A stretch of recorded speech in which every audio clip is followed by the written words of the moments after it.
Welcome back to the Metal Lounge. On today's episode, we're going to be doing a deep dive on Architects, discussing our favourite albums and their impact on the metal scene. Join us for all that and more on today's episode on the Metal Lounge.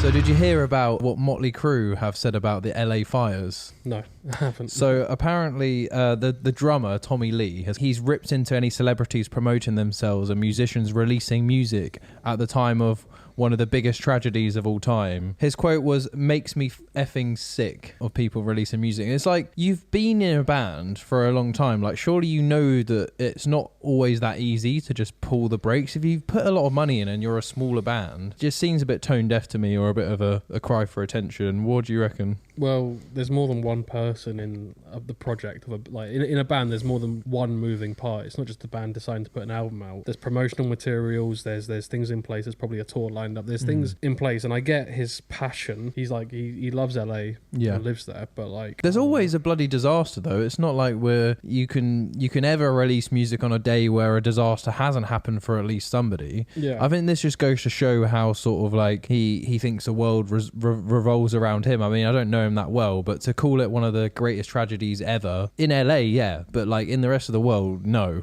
Like it's awful. Like, my heart goes out to them, but you know, the world doesn't revolve around LA as much as like Hollywood and like pop culture would dictate. Yeah, no, I agree. Yeah, he's just passionate. He wants people to be focusing on that cause. I think he'll look back on this and be like, yeah, that was probably a bit emotional for him to say, like calling people lame and, you know, criticizing others without like having the bigger picture at stake. But you know, when your hometown or whatever it is, when your home is on fire, you're not really thinking about that. But I just thought that was a little bit interesting, to say the least. And some bands actually have. There's a band called Scowl. I don't know if you've heard of them. They're like a girl punk band. Yeah. They delayed their release in spite of the LA fires. Did they do a post to say we're delaying our release? Well, yeah, they must have. Otherwise, I wouldn't be talking about it now. Yeah. So that's a bit of a. Yeah. It's a little bit like they're using that as a bit of a push, maybe. Yeah, I guess so. And other bands such as Ice Nine Kills and I think Falling in Reverse. Some other bands have raised money towards it as well, which is quite cool. But also it's a bit, yeah. Yeah, I always get a bit funny. I mean, I can't hate it. Love that people are doing that, but like you do hate it. But if they're if it's a business that announces we're doing this, when Tesco paints their logo the rainbow colours, I'm a bit like, Yeah. Okay. I get you. It's a bit kind of like there's two sides to it, isn't it? It's like, it's great that you're raising money, but also like. But these people do have a platform and they're doing something for a good cause. They're businessmen. I can't hate them raising awareness. That's great. Yeah, you can, and you will. So more in Metal Lounge news. Did you hear that SeeYouSpaceCowboy, their vocalist Connie, they have put out some tweets about them threatening to leave the band. Some exes. Over their band playing with Dance Gavin Dance, who it's kind of unclear what they're annoyed about, because Tillian got kicked out for, I guess you call it sexual misconduct. We'll go with that. Yeah, he kind of left the band or got kicked out, and then he came back, and now he's left again. And it's like, apparently their fans are annoyed that the other band members like just let that happen. They were like, oh, why did you let him back in for so long? And it's like, the bar's kind of like dropping lower and lower. Not that he didn't do something bad, but you know, Dance Gavin Dance is still massive. Like, most people don't care about this. Like, if you really care about the band, surely you should want them to play a big gig and not like pressure them to falling out. But and this is interesting because it's not just the fans, it's actually the vocalist of the band almost like acting like those fans of the band that aren't. Oi, get off her. He mounted her. Jeez, Tillian. That was great. Oi, that's disgusting. Oi, that's your sister. You horny creep. You nonce. Entrap him here. What was the question? All right, band Siamese. What are they called? SeeYouSpaceCowboy. Right. Yeah, their vocalist has threatened to leave over them they've already agreed to tour with Dance Gavin Dance, and then there was backlash, and then the vocalist like, oh yeah, I didn't even want this and I might leave over this. Yeah, pathetic. Like, that should be handled behind closed doors. I don't know why we know about that. Because they've tweeted about it. They've X'd it out there. X'd it. That's what you meant about X. Oh, who cares? If that's their stance, they should stand in solidarity about that. They shouldn't be tweeting about it where the vocalist thinks one thing and the band thinks another. If that's what happened, like that must suck if you like really like Dance Gavin Dance in that band and you want to play that. The drummer's sitting there like, I really want us to do better as a band and I want us to go. He probably is. Yeah. They probably all are. Yeah, the vocalist has shown that they're quite an unstable person. They've tried to commit suicide a few times, I believe. A problematic character, to say the least. Posting this kind of stuff just gets attention, and there are a certain kind of fan type, even in the DGD world, where taking a stance like that publicly is like loved and awarded. Almost. Cool. It's cool. It's cool to take a stance. Like when Spirit Box dropped out of Falling in Reverse tour. Reminds me of that a bit. Sure. I support that. Yeah. Fuck you, buddy. they're not. Did you think that was cool? I think that's fucking lame, to be honest. Did they say why? It was the backlash from the fans. They listened to the fans and were like, "Yeah, we're not doing this." They were probably like, they already agreed to do it, and then they couldn't handle the smoke. What was the case? They put them till they're like, "Yeah, that's a good move." And they didn't tell Ronnie at all. Like Ronnie lent them gear when their gear didn't work when they played with Falling in Reverse. So. Like good. So and they made friends with Falling in Reverse and Ronnie, and then they were like, yeah, let's do a tour together. They were all on board. They were like, yeah, let's do it. And then the fans went crazy, and then Spirit Box just like they didn't even contact Falling in Reverse properly. They were just like, yeah, we're pulling out. I think that's fucking sneaky. Maybe managers talked, but I think there's obviously fan crossover with both bands, but they are not the same people. Falling in Reverse should go on tour with like Ice Nine Kills and I don't know, like kind of like Florida style band. Not like the very like Hollywood Undead. Like that's Hollywood Undead, Ice Nine Kills, ICP. Yeah, I was literally thinking that. Yeah, no, I don't. I'll shut up about Ronnie. Spirit Box have like their fans don't cross over into Falling in Reverse too much. Yeah, you need to be careful what you say about Ronnie, man. He's coming for you. He literally commented on one of our videos that he's going to roast the shit out of you. Surprised he has time. Well, that's his marketing. I don't have a lot. I barely had time to come over today. I'm surprised he has time to fucking watch it. Yeah, but man. Fair enough. Keep doing what you're doing. that would have done us wonders, man. Yeah, you need to roast him some more. We need the credit. We need the. I don't care enough about it. We need the smoke. He's not. I used to listen to the band. I don't anymore. What about Fashionably Late, man? You love that album. Oh, I liked Champion, I liked Situations, or whatever that album was called. Oh yeah, that album. Sitting in this room playing Russian roulette. No, Situations was standing on a trigger to my dear Juliet. Dying is your latest fashion. Yeah. No, yeah, but that album is amazing. Yeah. Let's Get the Fate. But not any like. Not anymore. What are you talking about? Not for me anymore. If I put that on right now, you'd be dancing. It would be a 100% nostalgia thing. Yeah. So what? Like I don't blast Busted like when I'm like at home or walking around. It's like it's a nostalgia thing. I might put it on like. I fucking hate Busted. Reminisce. Were you part of the McFly gang? No gang. I was into fucking like Rammstein and like Marilyn Manson. You were into Front 242. Yeah, I was into Front 242, man. I didn't have time for McFly and Busted. I thought that shit was lame. Yeah, well, you had cool parents that like listened to like rock music and stuff. I rebelled against my parents by getting into grime and like fucking Skepta and Dizzy Rascal. Yeah, Dizzy Rascal, JME. Some people think I'm I saw him at Soho House. Did you? Yeah, in Brighton. He was hanging out. Yeah. No way. It was literally soon after I got my membership. He was just. Did you get his autograph? No, I'd get kicked out if I started doing shit. They'd revoke your membership. They'd be like, "Oh, you're not cool." You should take me there, man. I want to see what Soho House is. You still haven't been? Yeah. No, I've never been. Yeah, we'll go. Yeah, let's do it. We got sidetracked, but what do you think of the SeeYouSpaceCowboy vocalist putting all that out there, and like when your general like feelings about bands dropping off the tours they've agreed to because of fan backlash? Because that's basically what it is. Make a decision, inform the bands when you have a decision. Don't go out by yourself and start voicing your opinions, and that's my style. Like, I mean, maybe that's what they want to do it chaotically and not be united in their choice. They want to kind of be all over the place.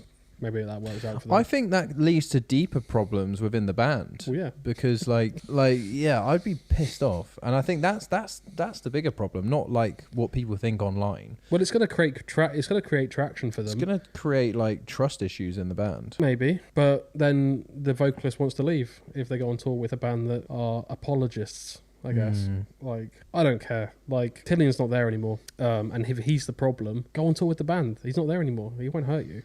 Like, I think that the fans are annoyed about like the rest of the band members like letting it happen. No, not letting the assault happen, but like letting letting him back in the band. letting him back in the band, and like sympathizers. I think. But also, we don't. Is there proof of what happened? Like, was there any charge? No. Was there a charge? Like, was he taken to court? No, I think it was all sort of ironed out. It was a story. How can you iron out something like that though? Like, if it was that serious, like. It was a story that was put out on Twitter about what happened. Don't know how true it was, but people took that as the truth. I think that was what led to him being kicked out. Over time, they were like, we'll just let you back in. I don't know the ins and outs of it, but that's what it seemed like online. It was like, oh, he's done this terrible thing. I don't know, Dance Gavin Dance, maybe they were just trying to separate personal life from art, and they wanted to just continue making music no matter what is going on outside of life. There's worse people that have made music. There's disgusting people that have made music and continue to make music. Yeah. I don't know. I don't really know about SeeYouSpace. I don't know about SeeYouSpace. Have you not heard them before? I've heard them before. They're a great band. But they're actually one of my favourite sort of like upcoming like hardcore, post-hardcore bands. Yeah. They remind me of Drop Dead Gorgeous. They're massively inspired by them. Did you ever like them? I did, yeah. Yeah. They literally sound exactly like them, like the vocals. Hot and heavy. Good album. Yeah. It sounds exactly like that. If you want some more of that, check out their stuff. It's really good. If they don't want to go on tour with Dance Gavin Dance, great. Make that choice. I wouldn't post about it and, piss and moan all day on Twitter about it. But if they don't want to tour with them, fine. Dance Gavin Dance will have someone else that tours with them. Yeah, 100%. It is an opportunity because Dance Gavin Dance are so established. They've been doing this for so many years. At the end of the day, no one's going to remember what Dance Gavin Dance like did or didn't do, a few years ago. I mean, some people will, but like in the purview of SeeYouSpaceCowboy, this is an opportunity for them that will enhance their band. I think not taking a stance won't give them anywhere near the level that they would have got just from naturally growing and going on that tour. But what do I know, to be fair? I'm just thinking about it as if I was in the band and then my vocalist has come out and said this and stopped us doing it. I would be pissed. I'd be like, I love Dance Gavin Dance. They're a great band. They're a big band. Let's fucking do it. Like, I can't be upset that they're making a choice based on the actions but of the they're band. not as well though. That's an important fact. It's one person's making a choice for everyone else. So if it was the band speaking as a whole, saying we're not doing this because of that, 100% respect it. Yeah, me too. But make a decision. Don't split up and say I'm saying this and just drumming it. Like you want a unified front. You should be unified. It says a lot about either the individuals or the band as a whole if you can't be unified in your decisions. I don't really care about bands that tweet. Like I don't want to follow a social media band.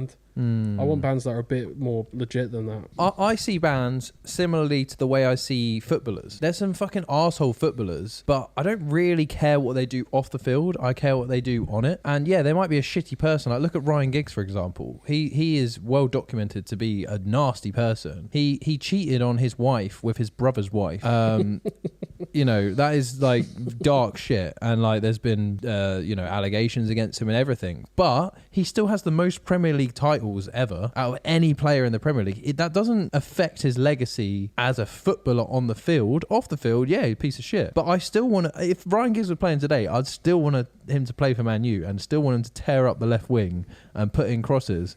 That is, I know it's an unpopular opinion, but I don't really, it's not my responsibility what band members do. And I get that like, oh yeah, you're like supporting, but it's like, that isn't the listener's responsibility to know the ins and outs. Like, and we're just commenting on public knowledge. Like there's so much that goes on behind closed doors, so much that doesn't come out. Like some people that you think are, your idols, they're probably fucking arseholes. It's like, don't meet your heroes. I'll assume that like everyone's done something bad. Like I don't need someone to be like a perfect model citizen. I just want to hear good riffs. I want to hear breakdowns. I want to just like have fun and like listen to music and kind of switch off from the world. I don't get the angle of like aligning my political views to music, but I get that's an unpopular opinion, but I think that opinion should also be respected. I think charity becomes cheap when you talk about it. We've got SeeYouSpaceCowboy taking a stance. They have to post about, they're posting about it and saying this is why we're doing it. I don't think you can be that. I don't think it's a respectable decision if you're to benefit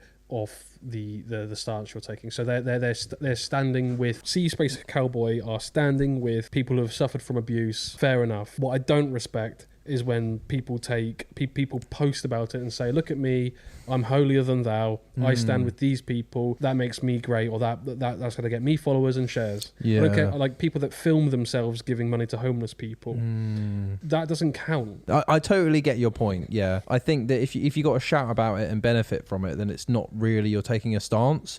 You're actually just like not really much better than someone that just doesn't care, because you're actually benefiting from being holier than thou. I think their issue is that they are quite a new band, and you know they are very liberal, and you know they've kind of built their brand to be that way. And now that they have been shown a mirror and been like, you know, you're touring with Dance Gavin Dance, you know, you're just as bad as a band you criticize, or like the people that you look down upon with your values. And then the vocalists have looked at that mirror and been like, oh shit, like yeah, I need to make a statement about this. But it's like the world isn't that black and white. I think it's quite naive to think that you can never play with a band that has been involved in shady stuff. But anyone that tries to stay with the trend of making sure that everything is PC and fine, they're always going to be trying to catch up to the latest what's okay. If your fans are all left, you're never going to be able to keep up with their constant progression of values, because it's always evolving. I don't shop at any particular store or buy any particular product because I stand for what the company stands for. When it comes to art, I really don't need that.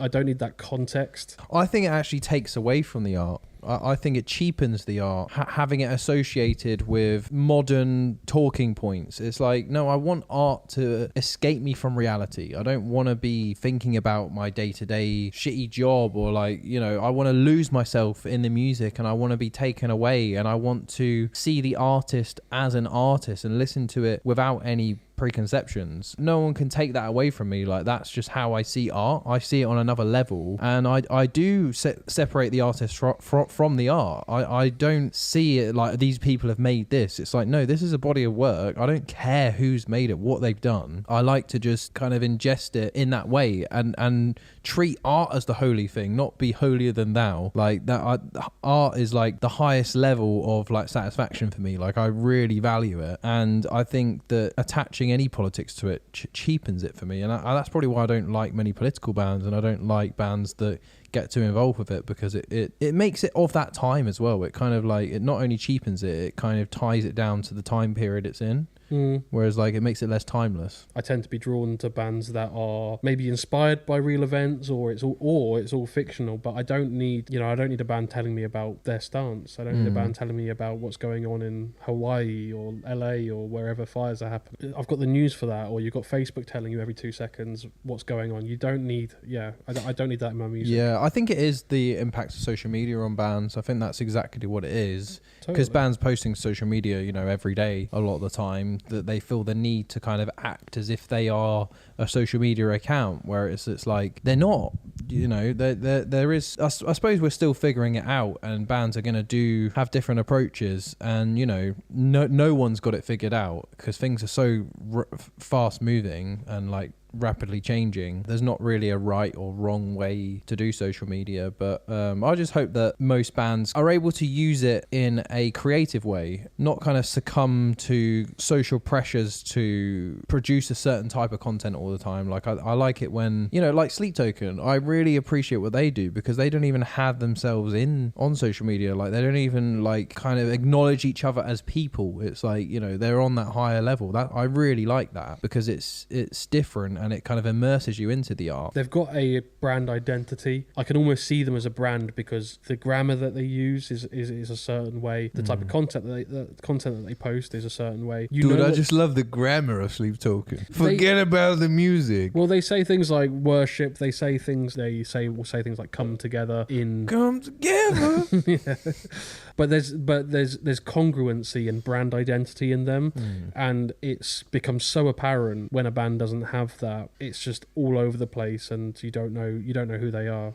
Yeah, I wasn't expecting us to get so deep there, but I think it is important to talk about this stuff, and I think that's why it's nice to have a podcast to kind of talk freely and openly. Like, some people would have it that you can't talk about these things or you can't have a certain opinion, but it's like you can. Like, it's totally normal. I like that things seem less restricted now, and you know, genuinely I think it is important for people to talk about their stuff more. It's nice to be a part of that conversation and to kind of figure it out, because I don't know what's right. I've only got my opinions, you've got yours, and together, you know, talking about it, we're going to come to better solutions and offer good alternatives. And I think it needs to be talked about more, because at the moment I feel like a lot of people have louder voices than others, and some people are completely silent on a lot of these issues. So I think it's good to talk about it. No, I'm not saying anyone should be silenced. I'm not saying SeeYouSpaceCowboy, for example, should keep it all to themselves. They can do what they want. Yeah.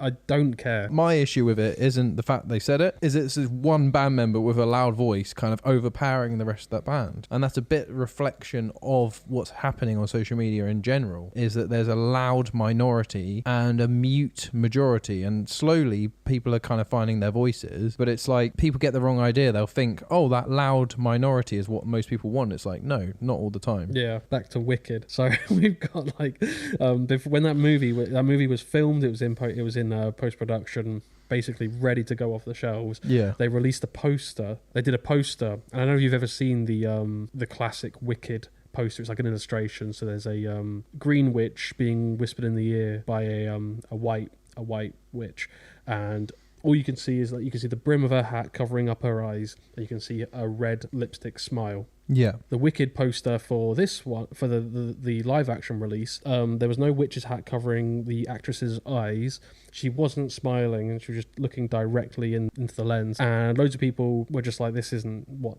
the poster should be, because it's been in theatre for years and years and years. Okay? And somebody actually made a Photoshop correction of that poster, and everyone was like, much better. Yeah. Looks like the original. The actress came out, and this is like a front man coming out, and she said, you know, this lessens me, this lessens the film, this you are hiding who I am. But oh my god, all people were doing were like, we just want it to be like the original, like the original.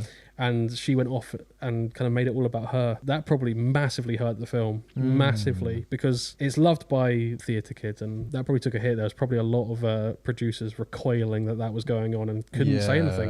Literally couldn't say anything. So there's band members in the background there that are just like, we can't say anything. We can't. Yeah. What if we put out a true. contradictory post? Yeah. Like, oh my god, like. Because it's like, yeah, with PR, often saying something is worse than saying nothing. Like, the fire's already started. It's like you don't want to stoke it. Yeah. But it's funny you mentioned Wicked. Actually, I read something over Christmas actually about Wicked that was quite funny. That they released these Glinda dolls, and this is a massive cock up on their part of the packaging of these dolls. I heard about this. Did you hear about this? On the back of the doll, it had the website www.wicked.com, which is a porn site. And so any kid that would have like had their smartphone and gone on that doll would have been directed to a fucking porn site. How do you, instead of wickedmovie.com, like how do you mess that up? Like, I think that will go for a lot of money one day. I was thinking about getting one. I was like, oh, possible. Get that on eBay. Also reminds me of when Sonic, when the teasers of Sonic were coming out, and everyone hated the design of Sonic, and then someone and then they fixed it like overnight with the. Well, not quite overnight. It came out looking crazy and nothing like what people people grew up with. So they went and corrected it, and it's done worked. Bloody well. Yeah, it works. They're on the third film now, or something, aren't they? Yeah, they were right to do that. Otherwise, it would have been a joke. It would have been released as a joke, and it would have gone down in flames. So God knows how much they spent on reanimating the whole thing. It must have been like multiplied tenfold. So yeah, great decision. Anyway, enough about Sonic. Have you heard the new Architect single? Clips.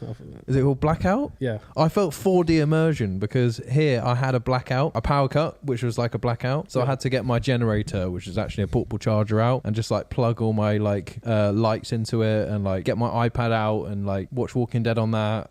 It was quite satisfying actually. I was like, how can I even have a nice evening while having a power cut? Very hashtag van life of you. Yeah, it really really to pull that was. off. Oh my god! And it whacked on my internet. And good news, my internet has the blue lights. I think it's back on now. Good news. We're live. Nice. But anyway, so I listened to that song while on a power cut, so it was very immersive. But I didn't love the teasers. The video I thought was amazing. I listened to it. I didn't like it until I heard the full song, and I was like, okay, now I'm digging it. Like the chorus is a proper earworm. It's very like, you know, modern metal, catchy, well produced. What you'd expect from Architects. Like I see Architects as just like, you know, they are the top of the game of like kind of premium like pop metalcore now. Like it's crazy the change they've had over the years, but like I personally fully embrace this change. But anyway, before we get into that, what was your thoughts on the single? I'm unprepared. I haven't heard the song, but I did hear the Fucking amateurs. I don't know, there was like maybe a 40-second clip that went out on Instagram, and they said it's out now, and I've got the album pre-saved to hear it. But yeah, no, it sounded good. I was more wowed by the video. It sounded exactly as I would expect a new Architect song to sound. The last sort of two albums, like you kind of, I've got an idea of what the next song is going to sound like. It sounded great. So go check it out. But I'll go listen to it too. What was you saying about the videographer earlier? Oh yeah, no. So I clicked on it, and they had this videographer. I went on his page, and I was like, oh geez, he's actually done. He's done a few videos for a few bands that we know. So he's done a Falling in Reverse one. He's done an In This Moment one. Has he done a Motionless in White one as well? Because I know Ronnie was pissed that that Motionless in White made a song called Werewolf with a video of him turning into a werewolf, when literally Falling in Reverse had a video by the same director where he turns into a werewolf first. Yeah, no, it must be the same guy, because he's pulling off like blockbuster level videos. It's incredible. Like they look so good. I've only seen a couple, but then I went out through the Architects channel, and I saw the sort of like behind the scenes. They went on location. They went to an oil rig or an off. I was going to say, yeah, it looked like an oil rig. Some kind of offshore like weather station or something in probably the English Channel. That is so metal. There's so much metal out there. The budget for metal bands now to be able to pull that off. Songs that got like tens of millions of views, like Stand Up and Scream, Final Episode. Stand Up and Scream, yeah. Final Episode, Ask Alexandria, and they were a small Prophecy. band then, to be fair. Like that was their breakout album. But yeah, I think it depends when a band comes into fame.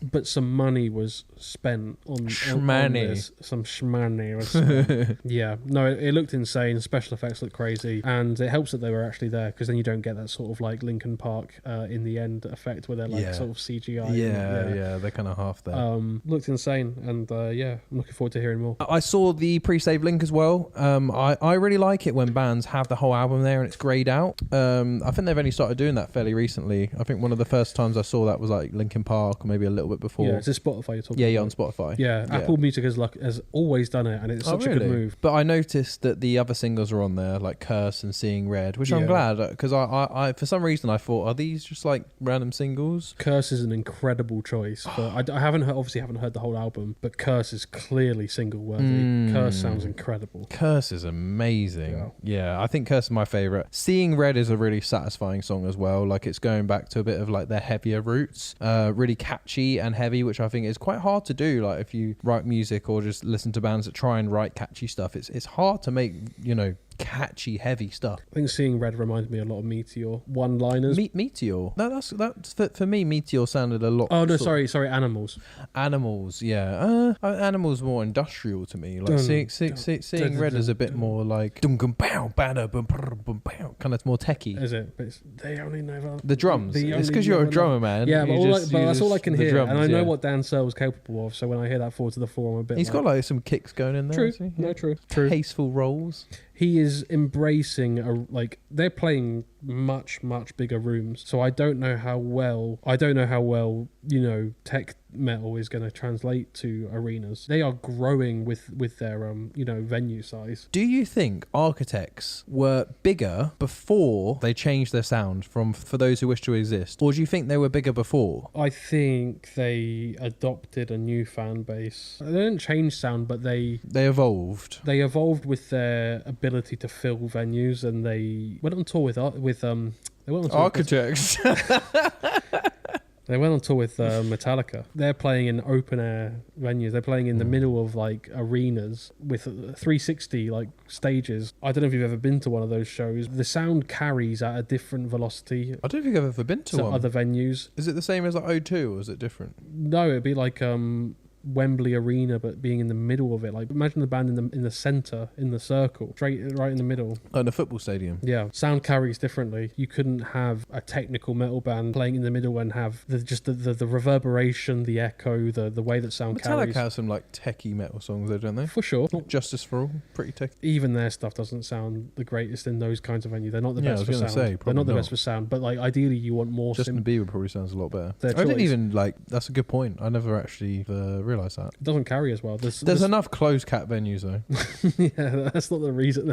We're sick of fucking rooms. We're sick of yeah, but theaters. A lot of those stadiums, like the Bernabeu, like Real Madrid Stadium, I don't know if bands play there, but they can close. Sure. They did an arena tour with Atreyu back in Daybreaker. Is that 1971? No, that was like 2013, 14. Yeah, we'll go with that. 2012. They went on a big tour with Atreyu, playing huge rooms, like big German rooms. They put out a documentary, didn't they? Yeah. You showed me that. 100 Days. Yeah, that was it. Yeah. Yeah. That's where I found out about Tens, really, because the producer or the filmmaker of that is the brother of the guitarist of While She Sleeps. They made Tens.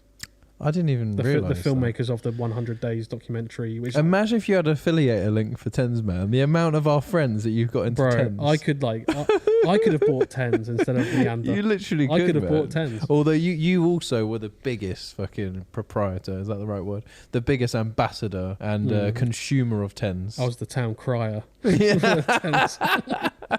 You really were, man. Yeah. No, I remember going around your house. Every time I came around your house in Pebsham, big up Pebsham. I was like, Tens. You were like, I didn't see you there. I was just watching the 100 Days by Architects and wearing my Tens because it's always sunny in Pebsham. I've been playing on repeat in the background. That might have been a one-off where you caught me watching that, but yeah. No, it probably was. That was but in my mind, that's where you are. I was a massive Architects fan. I didn't even realise that was Architects. Yeah. I like how low key that is. That's cool. That's the Hollow Crown Impericon special right there. Very cool. That was an Indiegogo campaign, that 100 Days thing, and I was in my like Architects like era back then, so had to pay that £12 or whatever it was to get first dibs on seeing that documentary. And it was a documentary of them going to Japan and all these different locations, and their arena tour might not have been in that, but it was just a massive 100 days of tour that they did across all kinds of locations. It was kind of similar to those Parkway Drive ones. It's crazy that's over 10 years ago that they were doing that, and now they're probably big enough to headline a lot of those places. Yeah, definitely. But it's weird though, like the reason I asked that question is because their streaming data was actually massive around Holy Hell and All Our Gods Have Abandoned Us. Has streaming changed though since then? Because that was, 6 years ago? No, if anything, it's got bigger streaming since lockdown. It was kind of before lockdown, wasn't it, that Holy Hell came out and All Our Gods. But I don't know if they were more of like were their fans on YouTube? See, I don't really understand. I probably should have researched this, but I don't really understand. Because in some ways they were... I think you're right that their fan base changed because they had all these monthly listeners. But then how did they... The first time they got a top 10, was that because the listeners bought more things? I'll say, before lockdown, I wasn't on Spotify at all. I was Apple Music or iTunes, or I bought the album, and I think the kind of fans that Architects created they bought albums. Well, they went on Kingdom Leaks and downloaded it, but they bought albums, and I think people that were fans of Architects bought the albums. Yeah, Architects are such a real band, and I think they bred a fan base that supported them and bought their albums. They've released a lot of albums. What are they on? Album 11? Let's go through it. So they've got Nightmares was their first one. Yeah. Then Ruin. Then Hollow Crown. Yeah. Then Daybreaker? No. Sorry, the funny album. When they try to sell out. The Here and Now, that's it. The Here and Now, yeah. They tried to sell out. So that was... They do look back at that album. They did try and sell out, man. Well, they tried to sell out to... they've always wanted to sell out Architects. That's what their main mission, their primary quest was like, okay, we don't actually want to be a metal band. It's we want to be a fucking pop band. It's not one of your favourite albums. It is. You got to remember... Do you prefer Hollow Crown? I do, but that came before. Do you follow Holy Hell? Do you prefer Lost Together? Tough. Of course you prefer Lost Together. You got features from you got the guy from Dillinger. I reckon the only two. Yeah, so what? It's not a great song. I'd say the only two. What song is it? Year In Year Out. It's a good song. Yeah, but it's not like one of their best. Yes, it is.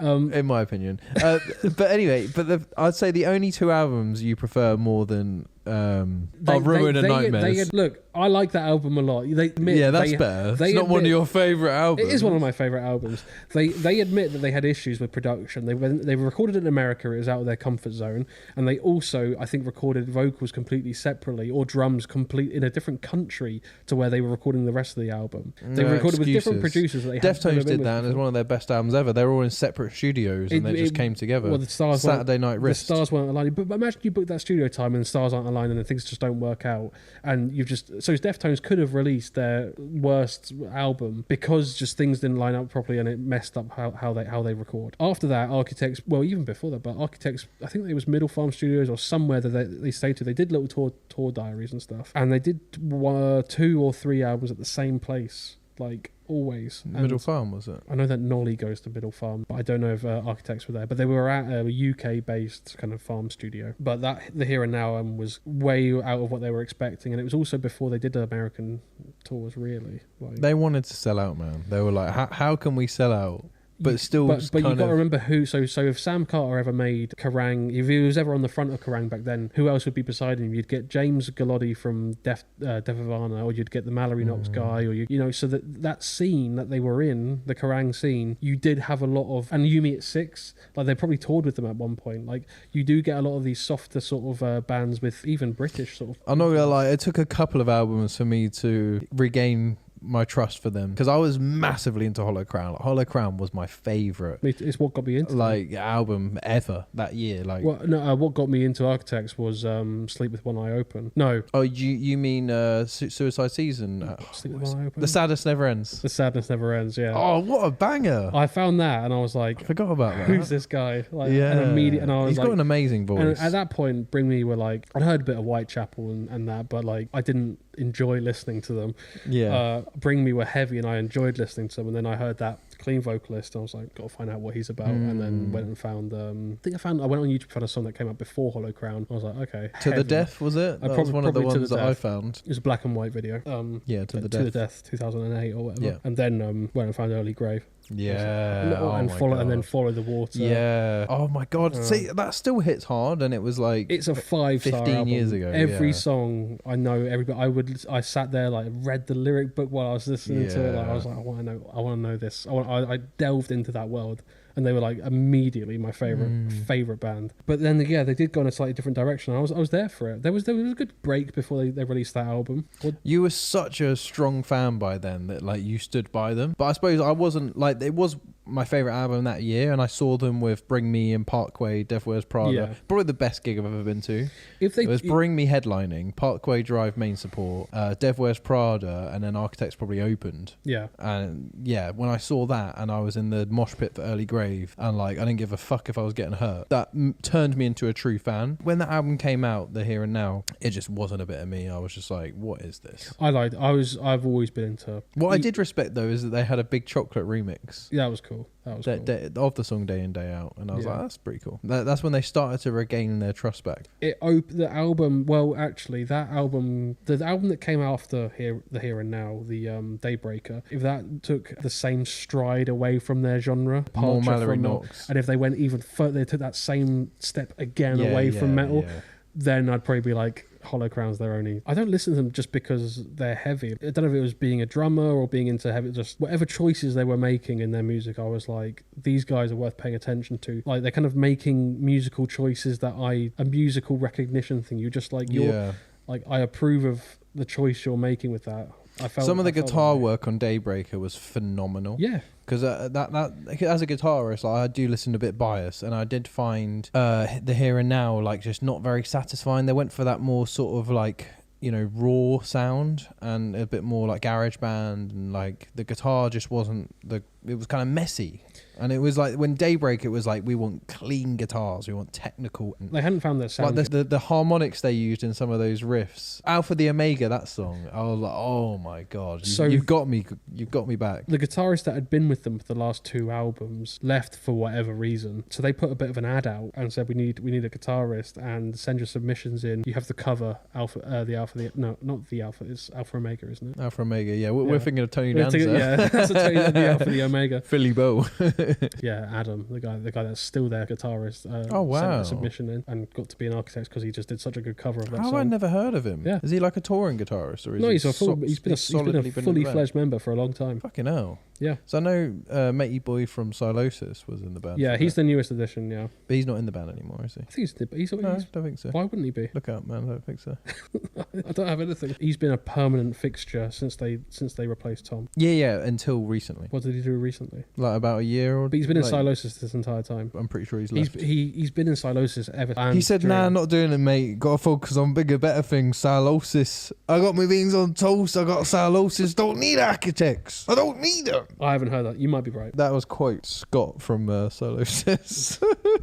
Anyway, we've accidentally gone in a fucking history lesson of architects. So Daybreaker, they were still finding their sound, and they realised that the here and now isn't where they want to go. Obviously, they found their sound with Lost Together, Lost Forever. And then for me, like, they hadn't really done that much different apart from up the production and kind of experiment with like 1% things beyond that. Like, that kind of belittles it a little bit, but like, they found their sound with Lost Forever. Like, if you listen to Lost Forever and you listen to Holy Hell, not that much of a big difference. I think they found their guitar tone and they found their producers. I think they went. I think there's a couple of guys in Sweden or Finland or Scandinavia somewhere. I'll tell you what, you educate me, because as a kind of architect's novice in a way, like, I'm not a novice, but I'm just saying more of an expert. What I think. What happened in that time period between Lost Together, Lost Forever, and Holy Hell? What did they change? Because I was quite bored by the time I got to Holy Hell, and I welcomed change. They went with the Swedish producers. I think they're Swedish. I might be wrong, but there's a couple of them. They just gelled with them. Like they found that sound. They documented that album getting recorded and everything. That was almost like a breakout album when that came out. Lost Together. Yeah. What did they release first? It was like Gravedigger or Naysayer.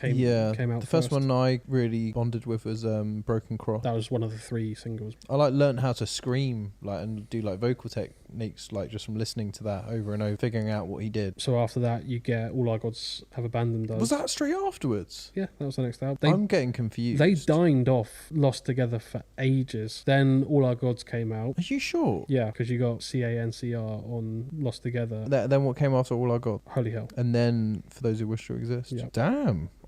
For me, I'm thinking Lost Together was like ancient. It was like so many albums ago. Kind of is. Beyond sort of going into like the minute details, obviously they changed their sound massively with For Those Who Wish to Exist. And I know you're not the biggest fan of that change because you bonded with their older stuff so much more. I fell away from a lot of heavy music anyway. But like, there was a big change though, wasn't it? Yeah, massive. Like, a lot of OG Architects fans kind of struggle with that change. I think they have sort of discovered a new fan base. A lot of the Bring Me fan base. Sam Carter's actually gone out publicly and said and responded, because they get the Bring Me comparison all the time. I mean, they both featured on each other's songs. They're both from a similar era. Bring Me obviously like left that metalcore sound a long time before Architects, but Architects are kind of For Those Who Wish to Exist does have a lot of similarities to some Bring Me, and Sam Carter has got that so often that he's out now actually come out and he's quoted. He was like, oh yeah, Bring Me, one of the biggest bands of the world, of course we want to be like them, of course we're inspired by them, which I actually think I respect that, because it's like, it is kind of obvious that they've been inspired. Probably inspired as much as you're inspired by whatever is popular in your niche. I'd say a bit more than that, because they're so, if you mention Architects you kind of think of Bring Me, vice versa. I do, but that's over a decade ago. I would put them in the same conversation. Bring Me have got a completely different direction. Because Bring Me left the metalcore scene a long time ago though. A long time ago. They only recently came back into it. Architects sort of took that crown. Like they were sort of one of the kings of metalcore, not the king, but I think they're good.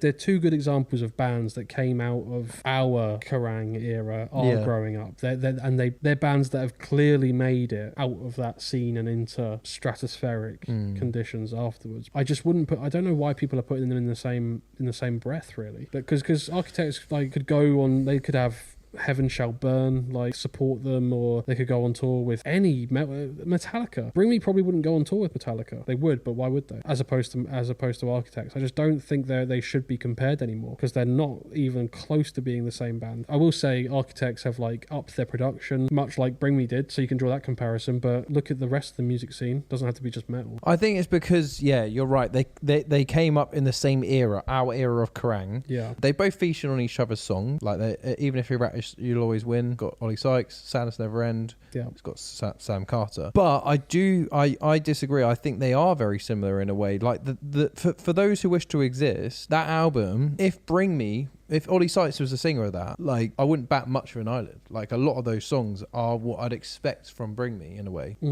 Even Curse, even like their later stuff. Like, it's not just Bring Me, by the way. It's kind of like that pop catchy chorus with still a bit of grit, still a bit of edginess. They are very different vocalists, and yeah, they've got, like, to us they sound very different, but if you're looking at it from, you know, more of a vague perspective, and Bring Me are the biggest band in that scene, so I think it's easy to compare other bands to them. But yeah, it's not a knock on them, and even Sam Carter has come out and said we are inspired.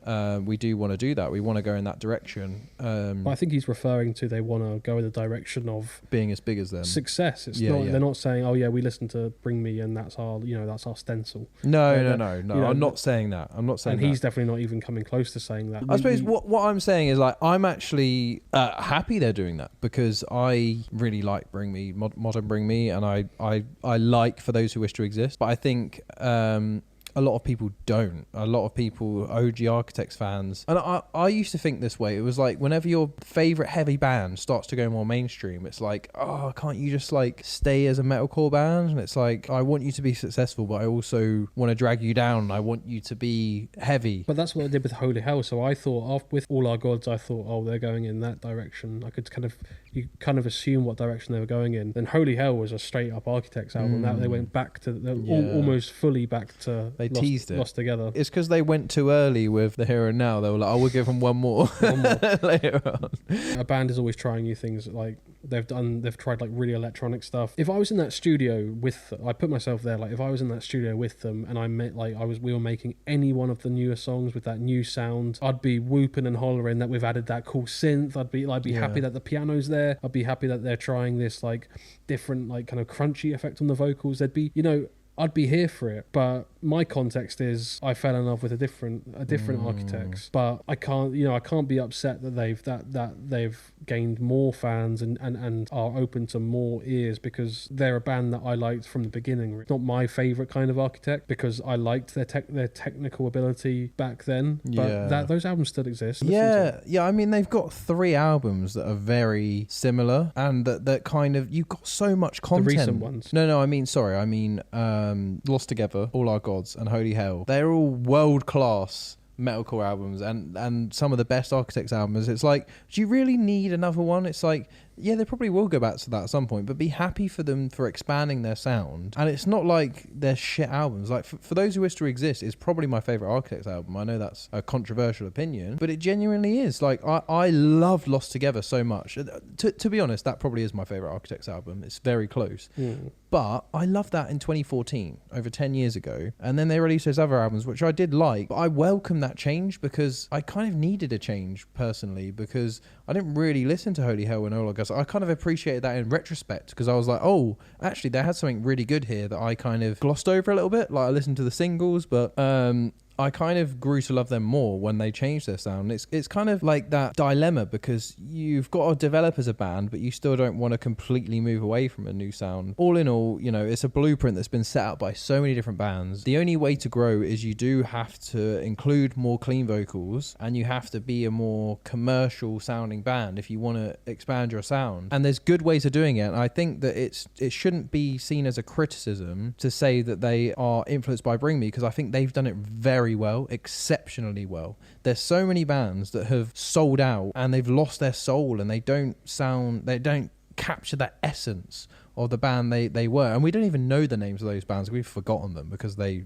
failed. Whereas Bring Me are still very much in the conversation. They have done it the right way. And I think Architects, there's a little bit of teething issues. And I don't think it's because of them. I think it's because of the fan base. Because they, like Bring Me, they changed relatively quickly. They had Suicide Season, which defined metalcore in a way. Then they had There Is a Heaven, There Is a Hell, which was another metalcore album. And then they very swiftly changed. The difference with Architects is if they've really cemented cemented themselves in that scene. So it's going to take a while for them to grow out of that. They're still got a bit of cement on their shoes coming out of that, but believe me, like they are doing all the right decisions, and they're making great songs, and they still retained even more of that heaviness than Bring Me did, because they aren't kind of as wacky as Bring Me, going in so many different weird directions. They're kind of a bit more, they're still retaining that heaviness better. 100%. Yeah, their White album was a bit of a dud, but I think that this new album is shaping up to be really convincing, really some of their best work, some of their best singles, in my opinion. I don't know many bands, I couldn't name you many bands that actually sound like Architects. The song structures, the sort of...